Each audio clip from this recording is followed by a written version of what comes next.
We're joined now by a gentleman who might have, if it's not the most unique story in the NFL, it's certainly among the more unique stories in the NFL. His path was, shall we say, extraneous. He started out he was a lacrosse star at Penn State. Plays 3 years at Penn State lacrosse. Didn't play football for the Nittany Lions. I don't think. Definitely 3 years lacrosse. Then he transfers to a small school, and the only reason I know it is because I played against them. I went to Marist, and this school is Monmouth, so it's in my former conference. Otherwise, I wouldn't have heard of it. He played 1 year of football at Monmouth, and now he's on the Patriots. I don't know how this happened, but let's find out. Chris Hogan, wide receiver of the Pats. Chris, how are you today, man? I'm good. How are you? Doing awesome. That is one hell of a road. So I got that right. You never played a snap at Penn State football. Is that true? That is true. Yeah, never didn't play one snap. But you're obviously talented enough because you're in the NFL. I mean, at any point did it either cross your mind or their mind? It's not like they were winning national championships. I mean, I'm sure you could have found a few snaps. How didn't you play for Penn State?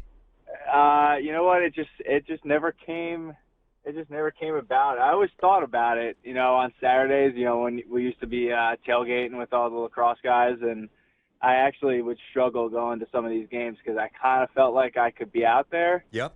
But, just never followed through with it. And then I had this opportunity to take my fifth year and play football, and I just had to do that. Of course. I mean, that's amazing. Think about that scene that Chris just described. And I've been to Happy Valley for a couple of games. It's awesome. 100 large.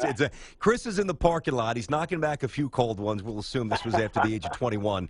And then he goes into the stadium to watch a team play football, and then he's the guy who plays in the NFL. That is absolutely uncanny. So good to have you on the show, man. 4 years with the Bills, now with the Pats, and boy, oh boy. So not only do you go for the parking lot, but now you're catching balls from Tom Brady. Chris, Yeah. what was it like first, playing against Bill Belichick to now being coached by Bill Belichick? Let's start with that. What is it like to play for Bill? Oh, it's awesome. I mean, it's really going to the Patriots is kind of like a dream come true kind of job for me, and the whole team and that just that culture that they've created over there is awesome. Mm-hmm. And everyone just loves playing for him, and he brings out the best in everybody. And I'm having the time of my life right now playing for the Patriots. Yeah, you should be because I don't want to jinx you, but if this keeps up, you're not going to lose again for another couple of years. I mean, Tom Brady looks like a robot. Boy, it's got to be nice to have him back in the building. How odd was it? Obviously, he had to disappear. I mean, for a month. So we know that we think he adhered to those rules. So you didn't see Tom for a long time, but then he finally shows up and he says, "All right, I'm ready to go." Did you notice any rust in practice? Like his first practice, was he totally sharp? Oh yeah, it seemed like he'd been practicing and seemed like he'd been doing it for the last 4 weeks, which I'm sure he was somewhere. Yeah, I'm sure he didn't take a lot of time off, but nah, he's the type of guy that comes in and he is 100% business, and he's focused and ready to go at all times. Yeah. So you played, as we said, the first couple of years, talking to Chris Hogan of the Patriots wide receiver, and he caught a nice 50-plus yard touchdown last week. You guys just dismantled your former team. So you played for Rex. I'm not sure. I feel pretty good for you. You played for Rex, and now you play for Belichick. It's like playing football on Neptune and Saturn. They couldn't be more different, right? You know what? I enjoyed really playing for Rex, and he's got a lot of passion for this game, but they're two different football coaches, and they get their guys to play for them in different ways, and I had an awesome time in Buffalo, and now I'm enjoying my time in New England for sure right now. Chris, we've had on a few of your teammates. Mike, who we had on? We obviously had Julian. We had Edelman on, McCourty, of course. McCourty's actually not programmed. Julian is in terms of the media. Just do us all the favor. Hey, Chris, do us a favor. Just however you sound now and who you are, don't let them change you. Do not become the programmed robot that the Patriots seem to spit out every time somebody gets on a radio show. Don't let them do that to you, okay, Chris? I think it's already in the works. But it's not complete, so you can still resist the completion of it. It's still early though, so I think it's probably going to happen along these lines over the next couple of years. I got you. I have to ask you about this, and hopefully you sound like a good enough young man to roll with this. And how could you not? Because everybody saw it. So in Buffalo, there's an object, and you know what I'm referring to. Okay, good. You already know. Which was dangerously close to your helmet, shall we put it that way? And you're from Jersey, and I'm from Brooklyn, and it's not very different. And I know that if that was me, I would have received a barrage of text messages with that thing from my buddies, with that thing precariously close to my helmet. How badly did your boys clown you that sexual object was near your helmet? Let's just say I'm in a few group chats with all my buddies from college and high school, and there was a couple of days of just nonstop text messages that were just getting on me. Did you know what was going on right away? Did you it seemed like the referee, I don't blame him, certainly didn't want to touch it, and he kind of stared at it before he finally kicked it. Did you know what it was right away? No, I didn't. To be honest with you, I looked back and I thought someone had thrown a flag on the field, or the ref had thrown a flag, and we were trying to figure out what was going on. And then it didn't take me long to figure out what exactly had been thrown on the field, and it was just kind of like, all right. Oh boy, yeah, a little ridiculous. But, yeah, hey. No doubt.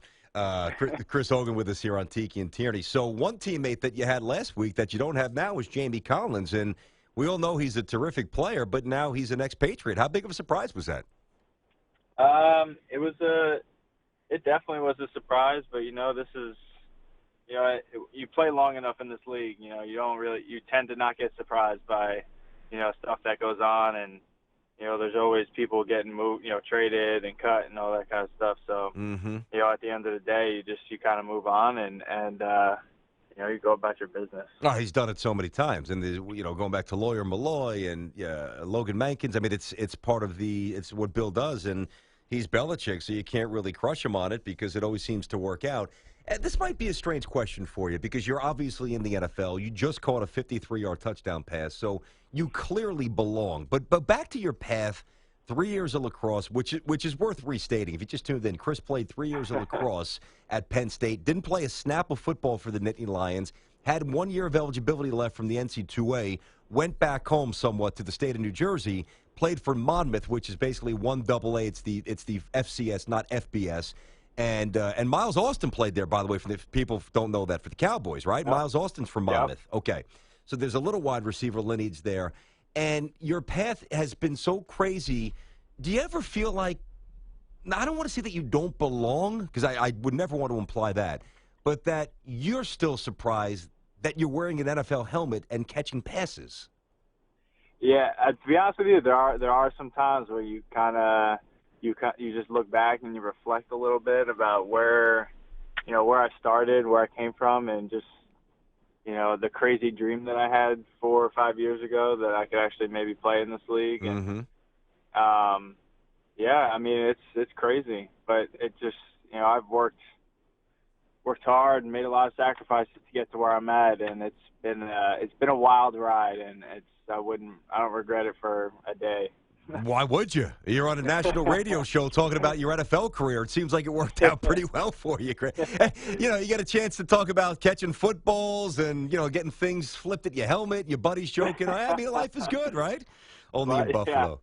Yeah. Only in Buffalo. Hey, so you seem like the kind of guy who played everything. Did you play baseball growing up? I did. You did? Did you watch the World Series last night? I absolutely did. That was an amazing game. Oh, my God. Now, who were you rooting for?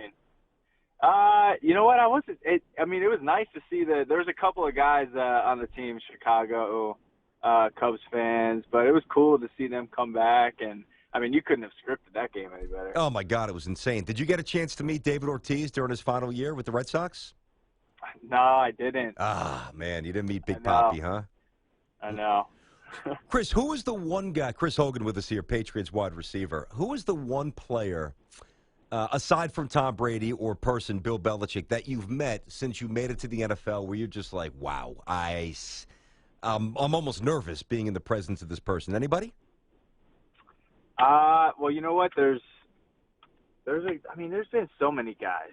I mean, I grew up watching these guys, and even when I was trying to make it in this league, I was still kind of like a fan. So you meet people like, I don't know, like Reggie Bush in Miami, like guys like that you grew up watching when I was in college, watching him, just dominate college football, and then you get to play with him on the same field. Stuff like that is just, it's crazy. And, still to this day, it's, you kind of meet people and you're like, this is really cool. I get to share the same field with some of these guys. No doubt. Were you a Jets or a Giants fan growing up? I was a Giants fan.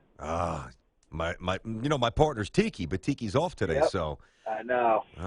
Did you go to games? I went to a few games. Uh-huh. Yeah. Uh-huh. My dad was a Jets fan, so Nice. obviously I was a Giants fan. So we could root against each other. That's the way it usually goes. I hear you. Yeah. Yeah.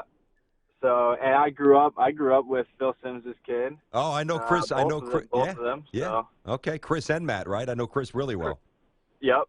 Mm-hmm. Yep, Chris and Matt. So used to catch passes for them when I was in high school. Oh man, I'll tell you, your roads. You got to write a book someday. So you guys are on the bye now. Does Belichick really let you, or your position coach? When you get a bye, do you literally just put down the laptop and the playbook and all that for 3 and 4 days and unplug, or are you still connected to your job during the bye? Do you get a chance to just go and chill? You know what? You probably get a couple of days to just chill. The bye week is great. Just to take, however long you can, just to relax, get your mind off football for a couple of days, and then, when we get back, those are the games when it starts to count. So we'll be full go when we get back. But I love it. Take 2 days and relax, spend some time with family, whatever it is, and then get ready for the second half of the season. No doubt. And by the way, we got to run, but do you play golf, Chris? Did you start golfing yet? I do. Okay. Yep. Here's what we're going to do, because I live in Jersey. Tiki lives in New Jersey. We will keep your number, and we will go out and we will play golf this summer. Myself, you, and Tiki, and maybe another former Giant, or maybe if you want to bring Brady or actually Giselle would be better. But if you want to bring somebody, one of your boys from high school, it's all good. Me and Tiki will meet you on the tee box at some point this summer coming up. Okay? Oh, let's do it. Nice, man. We're going to keep your number. Congrats on an awesome road, and I think you're the kind of guy we could all relate to, so we can all respect where you've been and how you've gotten there. Good chatting, Chris. We'll talk to you soon, buddy. Thank you for having me. You got it. My pleasure. I love this. I'm already a fan of this kid.